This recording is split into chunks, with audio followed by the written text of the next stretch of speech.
Episode के शुरुआत में हम लोग एक हाई स्कूल को देखते हैं जिसमें कि एक मूवी क्लब में बैठ के जुनपे अपने दो दोस्तों के साथ एक मूवी के बारे में बात कर रहा होता है।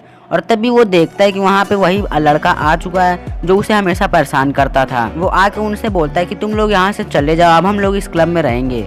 जुनपे बोलता है तुम लोग यहाँ पे तो रहते नहीं थे, और तभी वो उनकी मूवीज को लेके जमीन में फेंक देते हैं और बोलता है तुम लोग यहाँ से चले जाओ। और उसके बाद पे के दोनों दोस्त वहाँ से जाने लगते हैं और जुनपे से बोलते हैं तुम भी चलो, और जुनपे भी वहाँ से जाने लगता है। लेकिन वो तभी उस लड़के के सामने आके रुक जाता है और बोलता है कि मुझे ये मूवी देखनी तो ये मेरे को दे दो और अपना पैर हटाओ। और तभी उसको रोकते हैं उनके दोनों दोस्त कि जुनपे ये मत करो। और तभी वो लड़का अचानक से जुनपे के मुंह पे एक लात मारता है और ये देख के जुनपे के दोनों दोस्त वहाँ से डर के भाग जाते हैं। और तभी वो लड़का बोलता है दरवाजा बंद कर दो। और उसके बाद वो सभी लोग मिलकर जुनपे को बहुत मारते हैं। उसके बाद हम लोग प्रेजेंट का सीन देखते हैं जहाँ पे जुनपे माहितो के साथ होता है और माहितो जुनपे को अपने एक्सपेरिमेंट्स दिखाने ले जा रहा होता है। और तभी जुनपे पूछता है कि ये क्या है। माहितो बताता है इस पे मैंने टेस्ट किया था कि मैं एक इंसान को कितना बड़ा बना सकता हूँ, और जो तुम्हारे हाथ पे मैंने उस पे ये टेस्ट किया था कि मैं एक इंसान को कितना छोटा बना सकता हूँ। उसके बाद माहितो जुनपे से पूछता है क्या तुम्हें डेड बॉडी से दिक्कत नहीं होती। जुनपे बताता है अगर ये मेरी मदर नहीं है तो मुझे कोई दिक्कत नहीं, क्योंकि मुझे पता है कि इंसान कितने बेकार हो सकते हैं, तो जब तक कोई अनजान मर रहा है तो मुझे कोई फर्क नहीं पड़ता। उसके बाद माहितो जुनपे से पूछता है तुम्हें क्या लगता है इंसानों के पास दिल होता होगा। जुनपे बोलता है उनके पास नहीं होता क्या। माहितो बोलता नहीं, उनके पास तो आत्मा होती है, क्योंकि मैं ही एक ऐसा इंसान हूँ जिसे पता है कि आत्मा कैसे बनती है, क्योंकि मैं आत्मा को बदल सकता हूँ बस उसे छूकर। और आत्मा दिल से बहुत ही ज्यादा कॉम्प्लिकेटेड होती है और वो बहुत ही ज्यादा काम अलग करती है। उसके बाद माहितो बोलता है कि एक लाइफ की कोई भी वैल्यू नहीं होती है, लाइफ तो बस ऐसे ही चलती रहती है जैसे कि मोटरसाइकिल चलता रहता है, और हमारी लाइफ का कोई भी मतलब नहीं होता है, इसीलिए हम लोग जो चाहे वो कर सकते हैं। तो इसमें कोई भी मतलब नहीं है कि हम लोग अपनी जिंदगी एक ही काम करके बिता दें। जैसे जब तुम्हें भूख लगती है तो तुम खाना खाते हो, वैसे जब तुम किसी से नफरत करते हो तो तुम उसे मार भी सकते हो, और इसके लिए मैं तुम्हारे साथ हूँ। उसके बाद हम लोग जुनपे को देखते हैं जिसके पीछे इतादोरी या इचिजी होते हैं। इचिजी बोल रहा होता है कि ये बहुत ही दिनों से स्कूल नहीं गया है। तभी इतादोरी बोलता है मैं भी तो नहीं गया हूँ। इचिजी उससे बताता है कि उसके दोस्त बहुत ही ठीक है, और इचिजी बताता है कि हम लोग इसका यूज करेंगे। तभी इतादोरी पूछता है क्या ये एक कर्स स्पिरिट है। इचिजी बोलता है ये बहुत ही कमजोर है, इसको हम लोग ग्रेड 4 का कर्स भी नहीं बोल सकते। जब हम लोग एक खाली जगह पहुंच जाए तो हम लोग इसका यूज करके उस पर अटैक करेंगे। पहला केस ये हो सकता है ये एक नॉर्मल इंसान हो जो कर्सेस को नहीं देख सकता, तो तुम इसे जाके बचा लेना। और दूसरा केस ये हो सकता है ये कर्सेस को देख सकता है लेकिन हरा नहीं सकता, तो भी तुम इसे जाके बचा लेना। और फिर बाद में हम लोग इससे थिएटर के इंसिडेंट के बारे में पूछेंगे।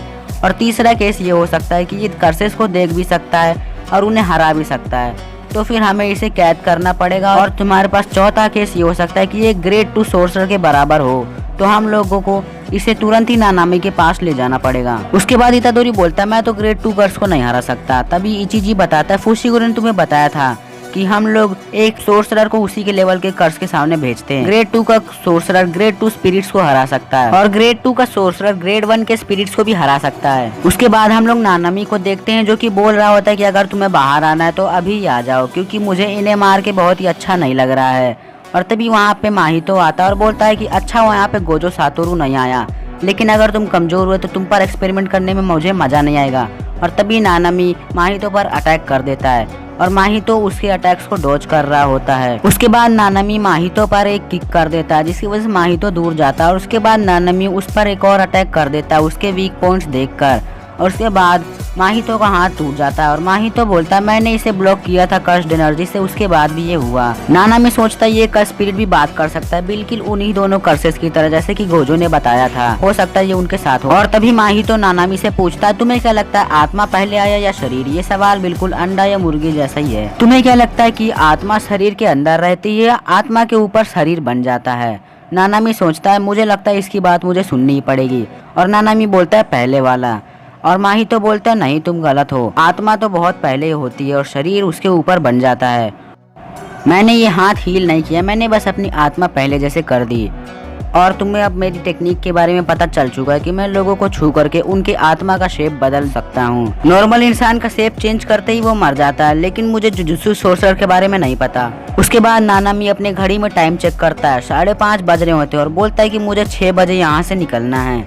और तभी हम लोग देखते हैं जुनपे को, और उसके सामने उसके स्कूल का एक टीचर बैठा हुआ था और बोलता है कि तुम्हें स्कूल जाना चाहिए, और वैसे तुम्हारे 3 दोस्त तो मर गए। और बाद में जुनपे सोचता है कि वो दोनों मेरे दोस्त नहीं थे, और ये इंसान बोल रहा है कि वो मेरे दोस्त थे, ये एक टीचर है और अपनी दुनिया वैसे ही जी रहा है। जुनपे को माहितो की बातें याद आती हैं, और उसके बाद जुनपे अपने हाथ से कुछ साइन बनाता है और शायद एक कर्स टेक्निक यूज करने जा रहा होता है। लेकिन तभी वहाँ पर इतादोरी आता है और उस कर्स को पकड़ लेता है, और इतादोरी बोलता है कि ये इंसान कर्स को देख सकता है। इतादोरी जाकर खंबे से टकरा जाता है। उसके बाद जुनपे से आकर बोलता है मुझे तुमसे कुछ बात करनी है, और जुनपे तभी इतादोरी के यूनिफॉर्म का बटन देखता है। उसके बाद जुनपे का टीचर बोलता है तुम्हें इससे क्या बात करनी है, और तभी इतादोरी उसकी पैंट पकड़ के नीचे खींच देता है और उसकी पैंट लेके वहाँ से भागने लगता है, और उसका टीचर उसके पीछे पड़ जाता है।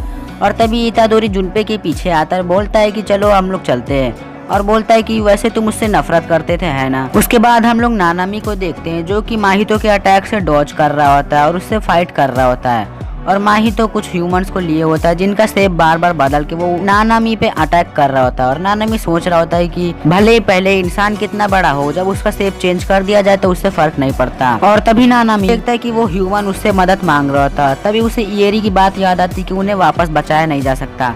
तभी माहितो बोलता है मैंने बहुत कोशिश की कि उनको मैं जिंदा रख सकूं, लेकिन मैं उनके बस दिमाग को ही जिंदा रख पाया। और फिर माहितो नानामी से उसके ग्रेड के बारे में पूछता है। नानामी बताता है कि वो ग्रेड 1 का जुजुत्सु सोर्सरर है।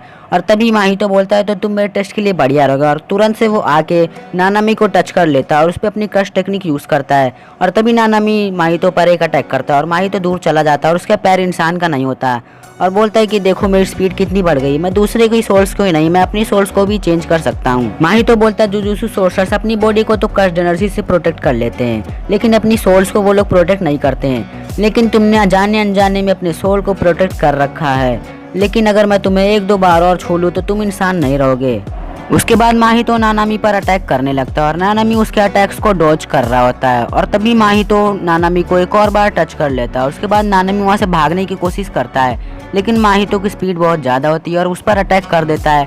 लेकिन नानामी उस अटैक को ब्लॉक कर लेता है, जिसकी वजह से वो दूर उड़कर जाता है और वो नीचे पहुँच जाता है। और तभी माहितो बोलता है कि तुम एक ग्रेड 1 के सोर्सरर हो, लेकिन फिर भी तुम अभी थक गए होगे। और उसके बाद नानामी अपनी घड़ी में टाइम चेक करता है तो 6 बज चुके होते हैं, और बोलता है अब तुम्हारी वजह से मुझे अपनी जॉब में ओवर टाइम करना पड़ेगा। और उसके बाद माहितो नोटिस करता है कि नानामी की कर्स्ड एनर्जी तो बहुत ही ज़्यादा बढ़ चुकी है, और हमारा एपिसोड यहीं पर ख़त्म हो जाता है।